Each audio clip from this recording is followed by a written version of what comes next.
Hi hello friends, എല്ലാ കൂട്ടുകാർക്കും പുതിയൊരു റിവ്യൂയിലേക്ക് സ്വാഗതം. അപ്പം അങ്ങനെ നമ്മുടെ ഗൗതം തിരിച്ച് വീട്ടിലേക്ക് വരുവാണ്. വീട്ടിലേക്ക് വരുമ്പോൾ തന്നെ ആദ്യം അന്വേഷിക്കുന്നത് അവളെവിടെ നന്ദ എന്നാണ് ട്ടോ ചോദിക്കുന്നത്. അപ്പം എല്ലാവരും ഇങ്ങനെ നന്ദനെ ഇപ്പം തല്ലുമായിരിക്കും, അല്ലെങ്കിൽ നന്ദനെ ഇപ്പം വഴക്ക് പറയും, പുറത്താക്കും എന്നൊക്കെ ഒരു വിചാരത്തിൽ എല്ലാവരും ആകാംക്ഷയോട് നിൽക്കുകയാണ്. അപ്പം തന്നെ അരുന്ധതി വലിയമ്മ വരുന്നുണ്ട്, ഉരുണ്ടുരുണ്ട് എന്നിട്ട് ചോദിക്കുന്നുണ്ട്, മോനെ നീ എത്തിയോ? എന്തിനാ മോനെ അവളെന്ന് പറഞ്ഞ വിഷപ്പാമ്പിനെ ഇനി ഇവിടെ വെക്കണത്? പറഞ്ഞയക്ക്, അവൾ എവിടെയാണെന്ന് വെച്ചാൽ പോയിക്കോട്ടെ എന്ന് പറയുകയാണ്. എന്തായാലും നീയും അവളും തമ്മിലുള്ള ബന്ധം ഇപ്പോൾ ഈ നിമിഷം നിങ്ങൾ വേർപെടുത്തണം. അവൾ അവളുടെ വഴി, മോൻ്റെ വഴി എന്നൊക്കെ പറയുവാണ്. എന്തായാലും അങ്ങനത്തെ ഒരു പെണ്ണിനെ ഇവിടെ നിർത്താൻ ഞാൻ സമ്മതിക്കില്ല, അവളെ പറഞ്ഞയക്കാൻ നോക്കുന്നു പറയുമ്പോൾ ഗോവിന്ദ് എല്ലാവരും ഒന്ന് സൂക്ഷിച്ചു നോക്കുവാണ്. ലക്ഷ്മി അമ്മയാണെങ്കിൽ ആകെ വിഷമിച്ചിരിക്കുകയാണ്. പിങ്കിയുടെ മുഖത്ത് ഭയങ്കര സന്തോഷമാണ്, ജയിച്ച പോലത്തെ ഒരു സന്തോഷവും ഉണ്ട് കേട്ടോ. അങ്ങനെ നമ്മുടെ ഗൗതം നേരെ പോണത് മല്ലികാമ്മയുടെ റൂമിലാണ്. ഗൗതത്തിന്റെ റൂമിൽ പിങ്കി ഇല്ലെന്ന് അറിയുമ്പോൾ നേരെ പോണത് നമ്മുടെ മല്ലികാമ്മയുടെ റൂമിലാണ്.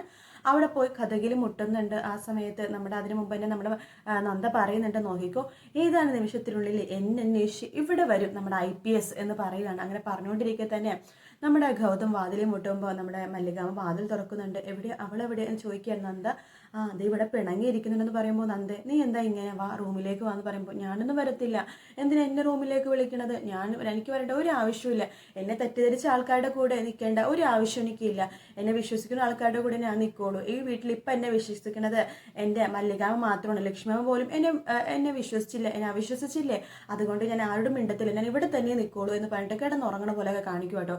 ദേ നന്ദേ, തന്നെ തൂക്കിയെടുത്തോണ്ട് പോകാനൊക്കെ എനിക്കറിയാൻ കേട്ടോ, മര്യാദയ്ക്ക് വരാൻ നോക്ക്, അല്ലെങ്കിൽ എല്ലാവരുടെ മുമ്പിൽ ഞാൻ തൂക്കിയെടുത്തോണ്ട് പോകുകയെന്ന് ചോദിക്കുമ്പോൾ മല്ലികാമ്മ പറയുന്നുണ്ട്, മോളെ നന്ദേ സ്നേഹത്തോടെ ഭർത്താവ് എല്ലിടി നിന്നെ വിളിക്കണത്, പോന്ന് പറയുവാണ്. ശരിയെന്ന് പറയാണ്. അങ്ങനെ ഗൗതം അവിടെ നിൽക്കാൻ നേരത്ത് തലേണയും പുതപ്പൊക്കെ ആയിട്ട് തിരിച്ച് നമ്മുടെ നന്ദ ഗൗതത്തിന്റെ റൂമിൽ പോകാൻ പോവാൻ കേട്ടോ. ഇതൊക്കെ കണ്ട് ദേഷ്യം വന്ന് നമ്മുടെ പിങ്കി അവിടെ നിൽക്കുന്നത് കാണുമ്പോൾ നന്ദ കുറച്ചുകൂടി കുറുമ്പ് കൂടും.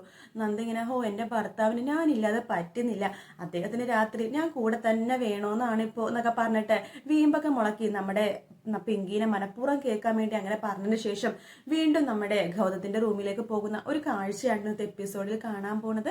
വീഡിയോ ഇഷ്ടപ്പെട്ടെങ്കിൽ ലൈക്ക് ചെയ്യുക, സബ്സ്ക്രൈബ് ചെയ്യുക, കമന്റ് ചെയ്യുക. മറ്റൊരു വീഡിയോ ആയിട്ട് വീണ്ടും കാണാം. Take care, bye bye.